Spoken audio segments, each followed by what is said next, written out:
சினிமாவில் களமிறங்கும் நடிகர் தனுஷ் மகன் யாத்ரா. இதோ ஹாட் அப்டேட். நடிகர் தனுஷ் தன்னுடைய மகன் யாத்ராவை சினிமாவில் அறிமுகப்படுத்தி உள்ளதாக தகவல் வெளியாகியுள்ளது.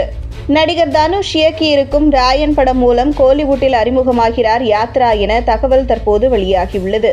இது தொடர்பான முழு விவரத்தை இங்கே தெரிந்து கொள்வோம். திரையுலகில் முன்னணி நடிகராக வலம் வந்து கொண்டிருப்பவர் தனுஷ்.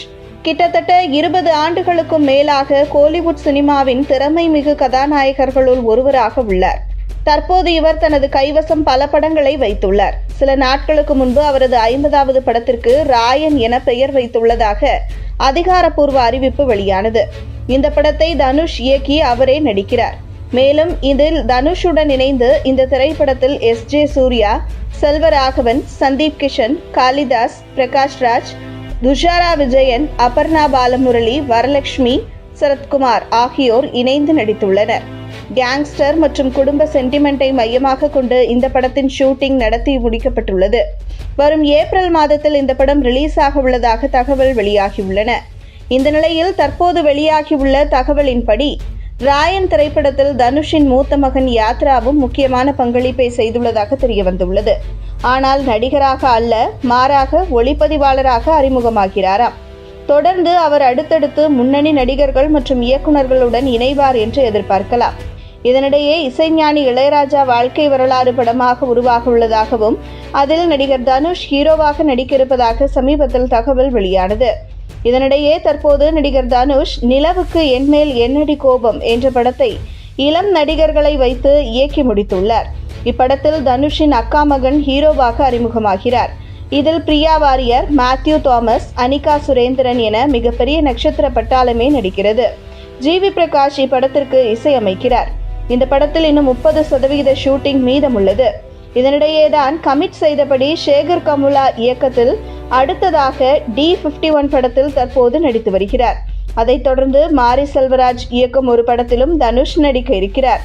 அடுத்து ராஞ்சனா பட இயக்குனர் ஆனந்த் எல் ராஜ் இயக்கும் தேரி இஷ்க மெயின் என்ற படத்திலும் தனுஷ் நடிக்கிறார். அடுத்ததாக H. வினோத் இயக்கத்தில் இணையுள்ளார் தனுஷ்.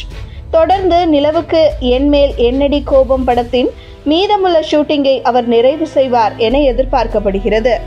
கமலஹாசனின் தக் லைஃப் படத்தில் இருந்து திடீரென விலகிய பிரபல நடிகர். காரணம் என்ன? மணிரத்னம் இயக்கத்தில் கமல்ஹாசன் நடிப்பில் பிரம்மாண்டமாக உருவாகி வரும் தக் லைஃப் படத்தில் இருந்து பிரபல நடிகர் திடீரென விலகியுள்ளார். கமலஹாசன் நடிப்பில் பிரம்மாண்டமாக உருவாகி வரும் திரைப்படம் தக் லைஃப். மணிரத்னம் இயக்கும் இப்படத்தில் த்ரிஷா, ஜெயம் ரவி, ஐஸ்வர்யா லட்சுமி என மிகப்பெரிய நட்சத்திர பட்டாளமே நடித்து வருகிறது. இப்படத்திற்கு இசைப்புயல் A.R. ரஹ்மான் இசையமைக்கிறார். இப்படத்தின் முதற்கட்ட படப்பிடிப்பை சென்னையில் நடத்திய படக்குழு அடுத்த கட்டமாக செர்பியாவில் படப்பிடிப்பை நடத்தவுள்ளனர். நாயகன் படத்திற்கு பின்னர் கமலஹாசனும் மணிரத்னமும் இணைந்து பணியாற்றும் படம் இது என்பதால் இப்படத்திற்கு ரசிகர்கள் மத்தியில் மிகப்பெரிய எதிர்பார்ப்பு உள்ளது. அது மட்டுமின்றி இப்படத்தை கமலஹாசனின் ராஜ்கமல் பிலிம்ஸ் நிறுவனமும், உதயநிதி ஸ்டாலினின் ரெட் ஜெயண்ட் மூவிஸ் நிறுவனமும், மணிரத்னத்தின் மெட்ராஸ் டாக்கீஸ் நிறுவனமும் இணைந்து தயாரிக்கிறது. தற்போது இப்படம் குறித்த ஷாக்கிங் அப்டேட் ஒன்று வெளியாகியுள்ளது. அதன்படி தக் லைஃப் திரைப்படத்தில் இருந்து நடிகர் துல்கர் சல்மான் விலகி உள்ளாராம். முதற்கட்ட தகவலின்படி கால்ஷீட் பிரச்சினை காரணமாக அவர் விலகி இருப்பதாக கூறப்படுகிறது. துல்கர் சல்மான் கைவசம் சூர்யாவின் புறநானூறு திரைப்படம் உள்ளது. அப்படத்தை சுதா குங்காரா இயக்க உள்ளார். தக் லைஃப் படத்திற்கு அதிக நாள் கால்ஷீட் ஒதுக்க முடியாத காரணத்தால் வேறு வழியின்றி அப்படத்திலிருந்து விலகிவிட்டாராம் துல்கர். துல்கர் சல்மானுக்கு பதிலாக வேறு நடிகரை ஒப்பந்தம் செய்யும் பணி தற்போது தீவிரமாக நடைபெற்று வருகிறது. முதலில் துல்கர் சல்மான் நடிக்க இருந்த கேரக்டரில் சிம்புதான் நடிப்பதாக இருந்தது. அவர் தேசிங்கு பெரியசாமியின் படத்தில் நடிக்க பிஸியானதால் அவருக்கு பதிலாக துல்கர் சல்மானை கமிட் செய்தனர். ஆனால் தற்போது துல்கர் சல்மானும் அப்படத்திலிருந்து விலகி இருப்பதால் அடுத்ததாக யார் அந்த வேடத்தில் நடிப்பார் என்பதை பொறுத்திருந்து பார்க்கலாம்.